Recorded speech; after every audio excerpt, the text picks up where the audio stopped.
अस्सलाम वालेकुम। आज हम दिसंबर 2019 में चाइल्ड डेवलपमेंट एंड पेडागोजी इस सेक्शन पर पूछे गए 30 सवालात का तज्जिया करेंगे इंशाअल्लाह। ये पर्चा जो है दिसंबर 2019 में जो सेट ए था उसका है। अभी हम उसका इंशाअल्लाह तज्जिया करने जा रहे हैं। तो आपको हमेशा की तरह आपके नोटबुक्स में ये चीज़ें नोट करना है कि क्या डूज है क्या डोंट्स है, मतलब कौन सी चीज़ें हमें दौरान तदरीस करना चाहिए और कौन सी चीज़ें नहीं करना चाहिए। तो पहला सवाल है, the most critical period of acquisition and development of language. Language के डेवलपमेंट का, नशोनुमा का या लैंग्वेज को सीखने का सबसे अहम क्रिटिकल पीरियड कौन सा है, सबसे नाजुक वक्त कौन सा है, ये आपको बताना है। तो प्री नेटल पीरियड, मतलब ये तो प्री नेटल पीरियड मतलब पैदाइश से पहले का पीरियड है जो हो ही नहीं सकता। अर्ली चाइल्डहुड, इब्तिदाई बचपन, तो ये जवाब हमारा बिल्कुल सही होगा क्योंकि जबान सीखने की इब्तिदा जो है किसी भी जगह जबान के एक्विजिशन का जो पीरियड होता है वो, और डेवलपमेंट का जो पीरियड होता है वो अर्ली चाइल्डहुड से शुरू होता है। इसलिए बहुत ही क्रिटिकल पीरियड है। मिडल चाइल्डहुड आने तक बच्चा बहुत ज्यादा जबान सीखा हुआ होता है, जबान के उरूज पर होता है, इसलिए ये इतना इंपॉर्टेंट नहीं होता है। और अडल्ट तो बिल्कुल बात की पीरियड है। इसलिए इब्तिदाई बचपन जो है ये जबान के सीखने के ताल्लुक से और आमोजिश के ताल्लुक से, जबान के डेवलपमेंट के ताल्लुक से बहुत अहम पीरियड है। तो हमारा सही जवाब होगा option number 2।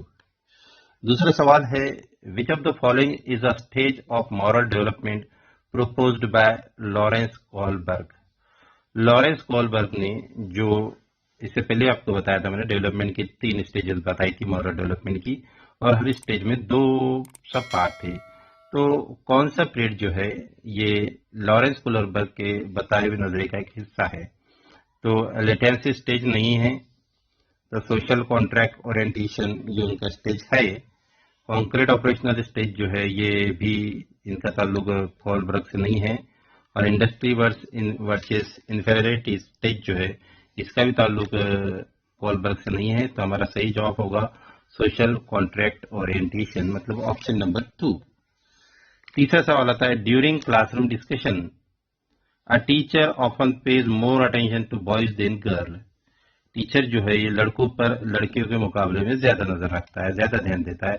This is an example of, ये किस चीज का एग्जाम्पल है, तो ये जेंडर वाइज का एग्जाम्पल है। तो इसका सही ऑप्शन होगा ऑप्शन नंबर 1 तीसरे का। चौथा सवाल है, which of the following is an effective strategy to reduce children's gender stereotyping and gender role conformity. मतलब जो नीचे स्ट्रेटेजीज दिए गए हैं, जो मुख्तलिफ सरगर्मियां दी गई है, ऐसी कौन सी सरगर्मी है जिसकी वजह से हम चिल्ड्रन के अंदर, जो बच्चों के अंदर जो जेंडर वाइज पाया जाता है या जेंडर के ताल्लुक से जो रिवायत मौजूद है उसके अंदर, जो फलसुदा बातें उसके अंदर मौजूद है, उसको हम कम कर सकते हैं। तो पहला है डिस्कशन अबाउट जेंडर वाइज से मुतालिक डिस्कस करके। सेकंड है, ये जॉब हो सकता है, हम सेकंड की तरफ जाते हैं, emphasizing gender specific role, gender के जो स्पेसिफिक रोल है उसको उस पर जोर देना। तो ये काम हम नहीं कर सकते क्योंकि अगर हम जेंडर के स्पेसिफिक रोल्स पे बात बताते हैं तो फिर जेंडर बायस खत्म करने का नहीं बल्कि बढ़ाने का काम हो जाएगा कि भाई लड़कों ने ये करना चाहिए, लड़कियों ने बर्तन धोना चाहिए, घर में खाना पकाना करना चाहिए, ये काम लड़कियों के है। और यानी स्पेसिफिक रोल क्या है, अगर इस पर डिस्कशन करते हैं तो ये तो जेंडर बायस और बढ़ेगा इससे।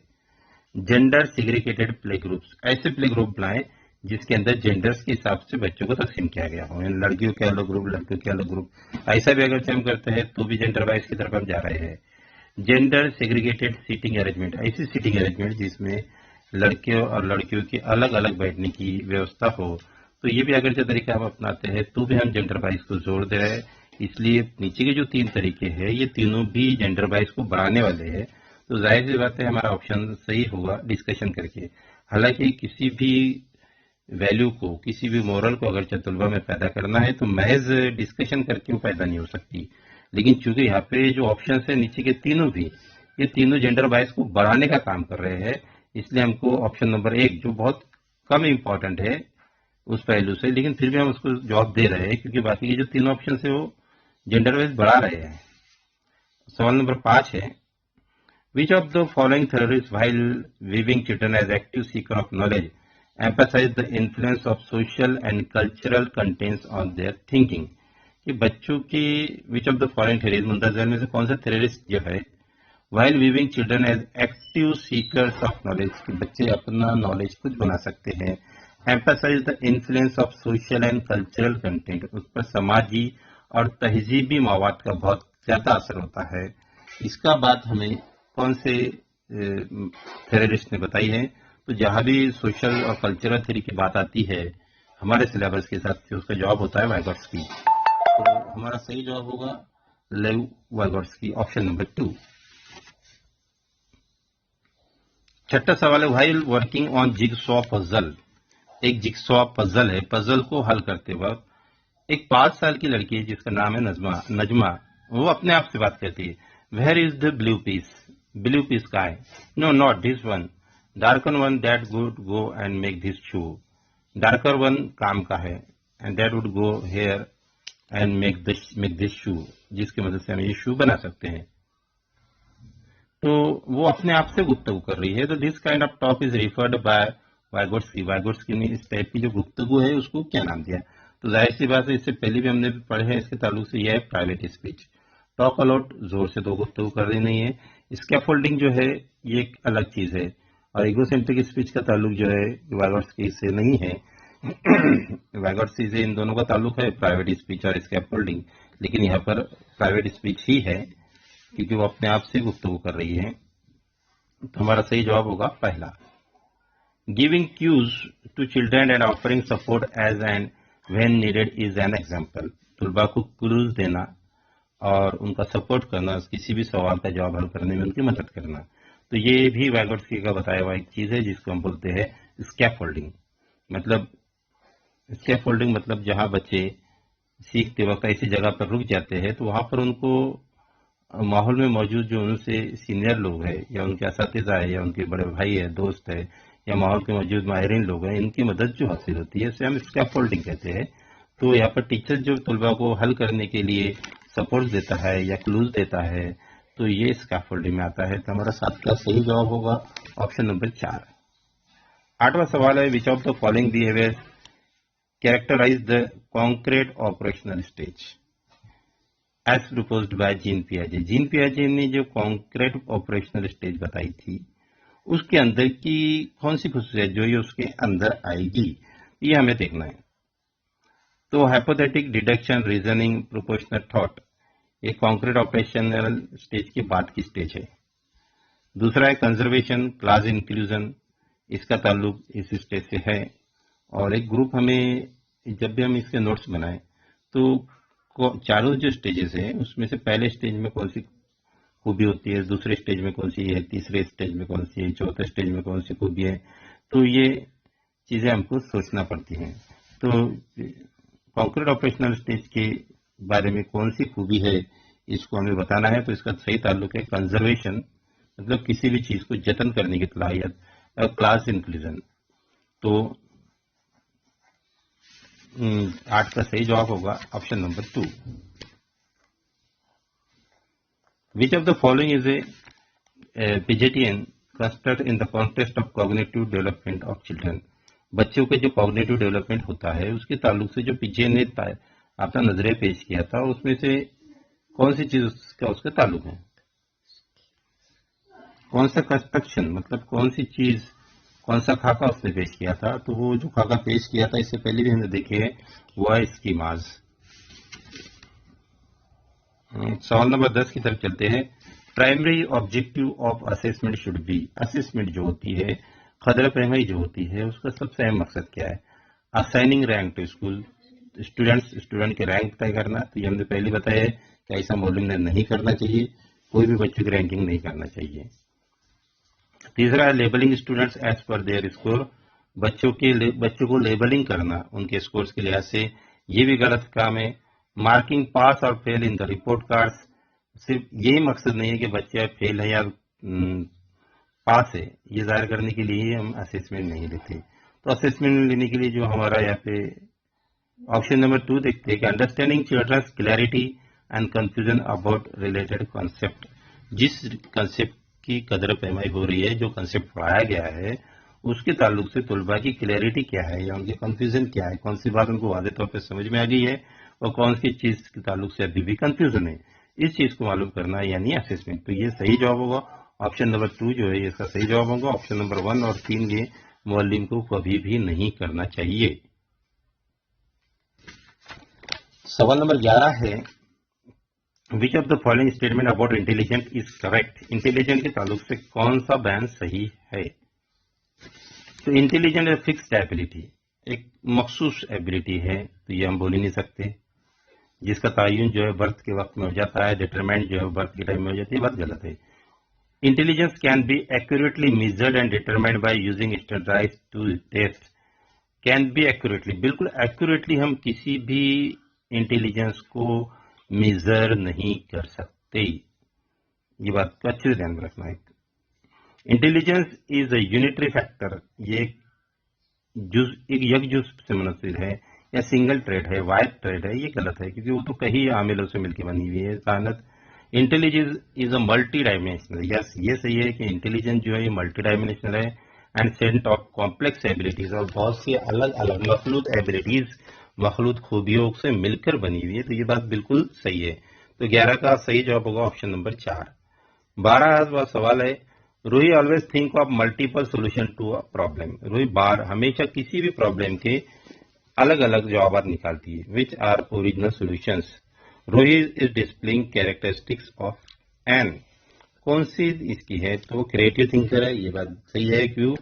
क्योंकि वो डाइवर्जेंट थिंकिंग से सोचती है, एक चीज के उसके पास कई सॉल्यूशंस हैं, मतलब अलग अलग हल जो है उसके सामने मौजूद होते हैं।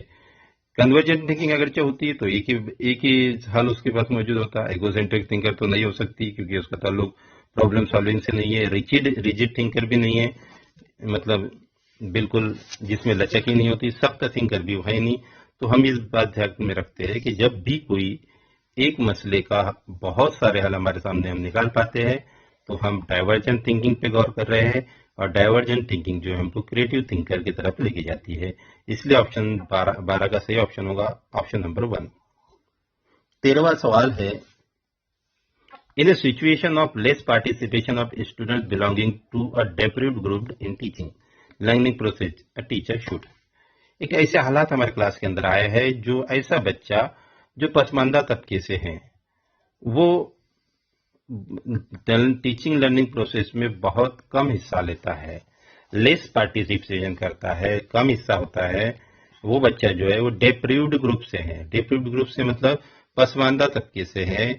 तो ऐसे बच्चे का टीचिंग लर्निंग प्रोसेस में करते वक्त, दर्स व तदरीस का अमल करते वक्त ऐसे बच्चे के लिए टीचर ने क्या करना चाहिए?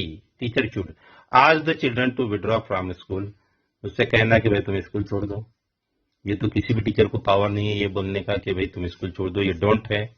Accept this situation as it is, जो चल रहा चलने दो, हिस्सा लेता लेने दो, नहीं लेता नहीं लेने दो, क्लास में बैठने दिया जाए।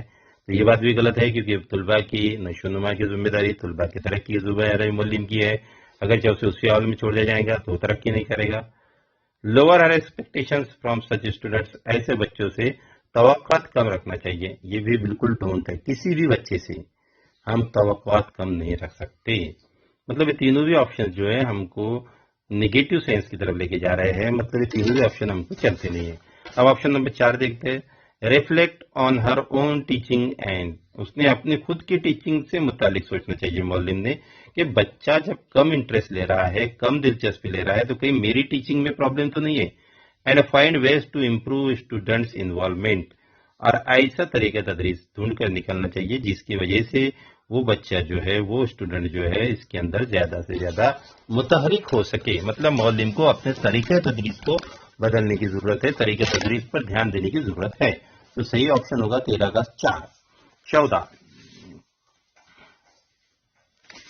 सवाल नंबर 14 है हमारे सामने कि इन एन इंक्लूसिव क्लासरूम, ऐसा क्लासरूम जो मशमूल की तालीम वाला हो, मतलब सभी टाइप के बच्चे उसके अंदर शामिल हो। A teacher individualised education plans should not prepare individualise education plans, तो ये नहीं हो सकता, वो खुद कैसे, उसको खुद को बनाना पड़ेगा।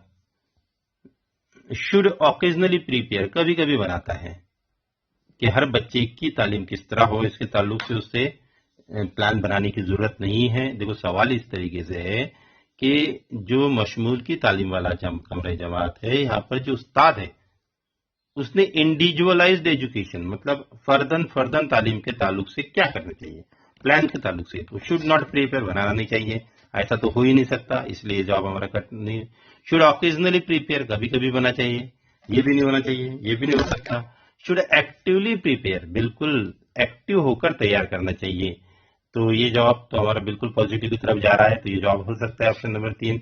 ऑप्शन नंबर 4 की तरफ देखते हैं, should discourage the preparation of, इस तरीके की जो प्रिपरेशन है, इस तरीके की जो तैयारी है, मनसूबबंदी है, इसको डिस्करेज करना चाहिए, बिल्कुल इसको तैयार करने के लिए तैयार ही नहीं होना चाहिए। मतलब ऑप्शन नंबर 3 जो है ये सही जवाब होगा, बाकी के 3 जो है गलत जवाब। सवाल नंबर 15 देखते हैं हम, the primary characteristics of children with dyslexia includes, the primary characteristics of children, बच्चों के जो डिसलेक्सिया एक बीमारी है, डिसलेक्सिया जिसमें वो बच्चे जिनको पढ़ने में प्रॉब्लम होता है, इनकी बीमारी का नाम है डिसलेक्सिया। तो इसमें क्या होता है, पहला अटेंशन डिफिसिट और डिसऑर्डर्स, तुलबा तवज्जो बरकरार नहीं रख पाते, इस टाइप का मसला होता है। Number 2 divergent thinking, fluency in reading, उनके अंदर डाइवर्जेंट थिंकिंग होती है, फ्लुएंसी होती है रीडिंग की, तो ये भी हम बोल नहीं सकते, ये हो ही नहीं सकता क्योंकि वो डिसलेक्सिया मतलब पढ़ने की बीमारी। Inability to read fluently read नहीं कर पाना, तो ये सही जवाब होगा क्योंकि डिसलेक्सिया का ताल्लुक जो है ये पढ़ने की बीमारी से मुतालिक है। Engaging in repetitive locomotor actions, बार बार जो है हरकत जो है लोकोमोटर्स करना, मतलब हरकत करना, तो ये भी नहीं हो सकता, तो हमारा जो ऑप्शन नंबर 3 है ये सही जवाब है।